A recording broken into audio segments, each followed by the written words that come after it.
Hello everyone and welcome to LukeLore, a quick deep dive into a folklore topic where I share some of the stories from around the world that have piqued my interest. For this episode I wanted to take on a personal bogeyman, mimics. If you want to get under my skin, a good mimic story will do the job. Part of the problem comes down to why an entity may be mimicking something else. With neither broad approach being good, there's mimicking to hide, which is more than worrying enough.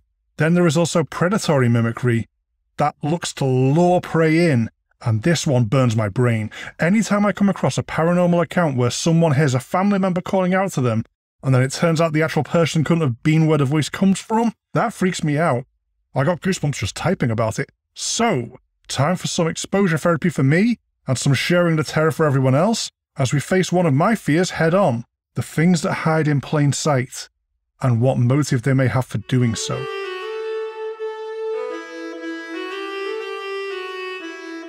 The major namesake. I'm using the term mimic as it offers a lot more scope, and this is certainly a worryingly large field to cover, but there's a very common term for specifically a person being copied. Doppelganger. A cool term given to us by the Germans, up there with such hits as Schadenfreude and Poltergeist. Doppelganger simply means an apparition or double of a living person. It's a direct compound noun of double and walker or goer. As ubiquitous as the term is now, it's actually relatively recent, yet its usage has extended to become an umbrella term for all of this type of common story among all cultures around the world.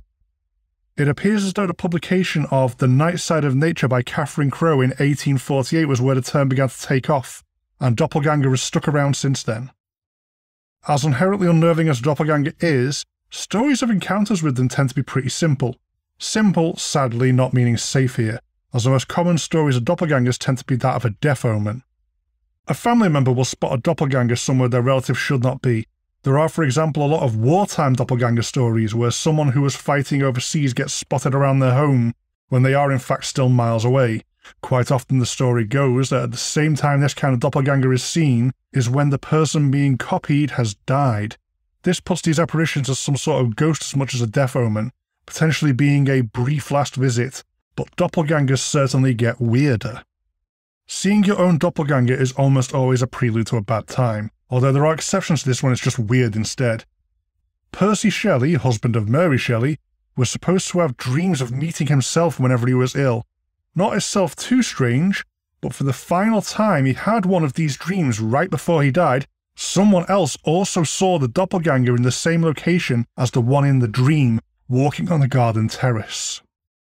It's definitely literature doppelgangers tend to get more menacing, which may be where the reputation for evil comes from. There's something about the idea of a double that looks exactly like you that's inherently unnerving, even compared to something as relatively simple, however unwelcome, as a brief death omen. There's certainly a fear of being replaced here, or else the loss of self, the subsuming of your individuality, an existential threat that hits us right in the ego. In horror stories, this could be broadly metaphorical, or a very simple reading that alien pods from outer space are replacing us.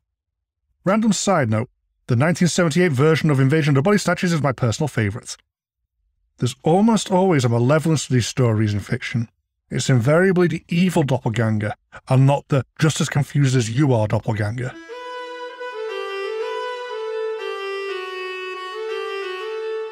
An evolutionary response. The weird feelings a mimic can stir up are borderline phobic. It's just icky. And there's some science to this knee-jerk impulse. Time for a quick trip to the Uncanny Valley, and some speculation on why we do not want to be there. The Uncanny Valley is a phenomenon where if something looks almost like a human, but not quite, it becomes unnerving. Uncanny, as it were. The term comes from the appearance of a graph plotting the effect and the emotional response people have to almost human robots. Once something looks too similar to a human, but it isn't quite close enough, there's a negative response that bottoms out in between these two things. That part of the graph being called the Uncanny Valley. Computer-generated animations tend to fall foul of this when they get too close but not quite close enough to how a person looks. The 2004 movie The Polar Express is an infamous example of this. It's notoriously lambasted for looking creepy, as everything looks close to human, but there's just something dead-eyed about the characters that really stands out. That same year also saw the release of The Incredibles by Pixar Studios, who used exaggerated characteristics to give a much more cartoon-like appearance to their animated humans, with a style that holds up today without being accidentally terrifying. To highlight the difference, you can Google the reverse toonification of The Incredibles, where an artist has brought the design closer to human, and it dives right off the deep end of the Uncanny Valley. There are some interesting possibilities behind why people are freaked out by this effect. The simplest is abjection, the rejection of that which goes against the established order. We can, with a glance, identify a fake face thanks to a variety of minor indicators, and it then sets off internal alarm bells. The Uncanny Valley graph by roboticist Masahiro Mori posits one theory in its labelling, with both corpse and zombie marked out at the bottom of the emotional response lines. That to be close, but not quite right, somewhere between the cute or abstract and total fidelity to the real thing, comes an instinctive fear of death. What is no longer quite human is a dead human, and to be avoided, a sense of mortality being what's triggering the Uncanny Valley response. Yet there's another possibility here, something else that's instinctive or though no longer relevant, well, hopefully no longer relevant. As hominids evolved, there were a total of 9 distinctive branches walking the earth at one time or other. There's only a single genetic line left now, and that is us. We ultimately managed to outcompete our evolutionary cousins. We outfought them, we were more adaptable to environmental hazards, or else outbred them with dominant genetic traits. It is indeed possible to have a small percentage of Neanderthal or Denisovan DNA in your heritage, especially if you are of Eurasian ancestry, showing we overlapped with these now gone others. Yet we may, on an instinctive level, react to this other, our instincts automatically flagging that what we are looking at is part of an outgroup, not another member of Homo sapiens. This, then, has further led to some fantastical speculation. That of a natural predator at one time, something that looked a lot like us which wasn't quite right, that hopefully is no longer sharing the world with us. And the ancestors who didn't react with alarm didn't get to go on to have descendants. Although that being said, given that Homo sapiens are the last hominid standing, I have an awkward feeling that we were the natural predator of the other evolutionary branches.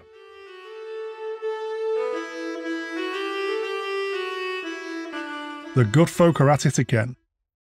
I mentioned before that the doppelganger was only embraced as a general term relatively recently, with less than 200 years being recent as far as folklore tracks. The Celtic folklore native to the British Isles has multiple examples of this.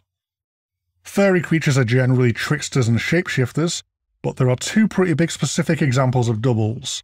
What's most well known is like that of a changeling, a fairy child swapped with that of a human baby. I'll leave this one for another time though. The closest to the core concept of the doppelganger is a fetch, or a fetch life. A fetch at its simplest overlaps pretty directly with doppelganger stories. They just appear in a confusing manner, and are quite often an omen of either misfortune or even death. There are some variations in stories wherein seeing a fetch first thing in the morning is a fortuitous omen of a long life, which in its own way still is a death omen, but a comforting one reassuring you it's a ways off yet. A hallmark of the British fetch is that it tends to be a little insubstantial, either faded, shadow-like, or just giving the impression of lacking in weight. Anyone attempting to follow the fetch will find they vanish as soon as they lose sight of it, such as turning a corner only to find it gone. Encountering a fetch at night is a worrying one. While the fetch itself is not known to be malicious, it's definitely bad news. The saying goes that should you see a fetch at night, the person being copied will only last as long as the sod of turf in the fireplace. It's a countdown to the inevitable. There is, however, a bonus, more disturbing type of fetch. There are tales of people waking up at night to realise there is someone else in their bed when they should be alone. The story then tends to go they freeze up when they realise this, which seems a rational response more than an unnatural compulsion. Once the full realisation has hit that this is not their partner or pet weighing down the bed next to them, and they become bold enough to check the intruder, they'll be met by their own fetch in the form of a corpse. They see themselves dead, a cadaver copy which was next to them under the covers, and from there it's the usual death omen. They won't last to see the morning. Allegedly, Elizabeth I saw such a fetch on the night of her death, servants responding to her panic on the night of her death passing on the story, although the death of royalty tends to get heavily mythologized, so make of that what you will. It feels cruel to be woken on your final night by your own dead body, but it also gives a chance to say your goodbyes. After the initial screaming and waking up everyone else you can because you just played Little Spoon to a cold apparition of your own remains, its reputation as something fey fits with the duality of the give and take such an event represents, being something of a random banshee for anyone, not just a specific family like the banshees are supposed to follow. It's still skin-crawlingly creepy though.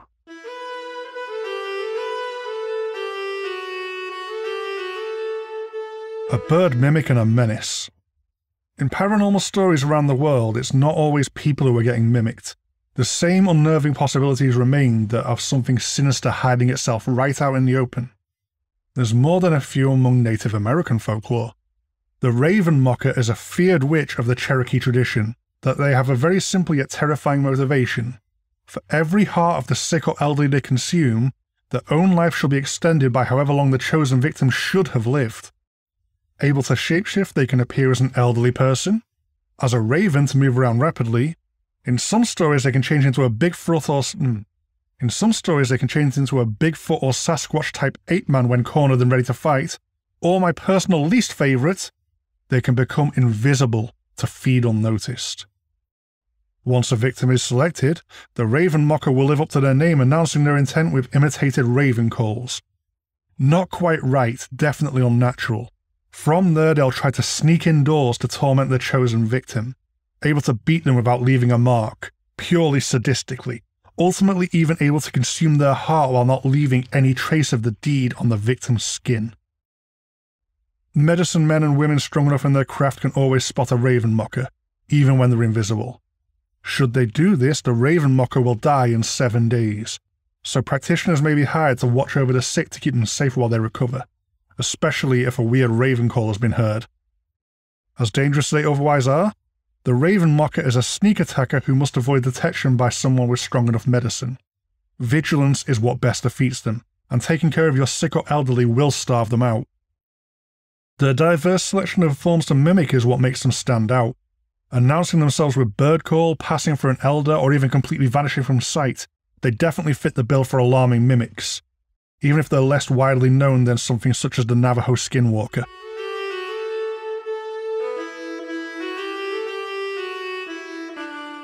A story. I mentioned in the introduction a mimic makes up the type of ghost story that really gets to me, so I found one to share. A nice quick one, as this came about as a part of the 2-sentence horror story trend. A girl heard her mom yell her name from downstairs, so she got up and started to head down. As she got to the stairs, her mom pulled her into her room and said, "I heard that too."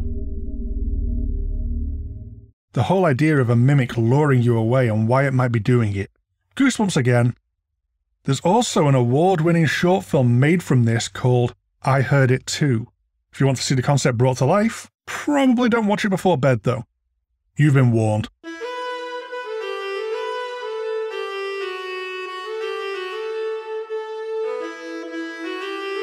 So that was mimics out of my system. For now anyway, there's plenty more folklore that dabbles with the topic. Let me know if mimics make you feel as skittish as they do me. It'll be interesting to get a sense of numbers on this one. LukeLore is a Ghost Story Guys production. If you do want to contact me, there's the show's dedicated email, lukeloregsg@gmail.com, and the general show email, ghoststoryguys@gmail.com. Both myself and the main show are really easy to find on Facebook and Twitter if you want to make day-to-day contact, as well as a very active Instagram account with a lot of the community gets involved in.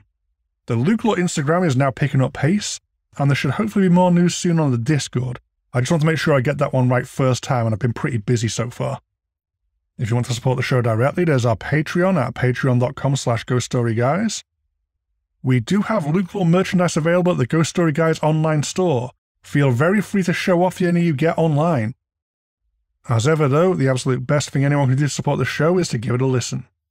Share this around if you think you may know someone who may be interested, leave a review if you get the chance to help signal boost me, and most of all, I simply hope you enjoy what I'm doing here. Goodbye for now.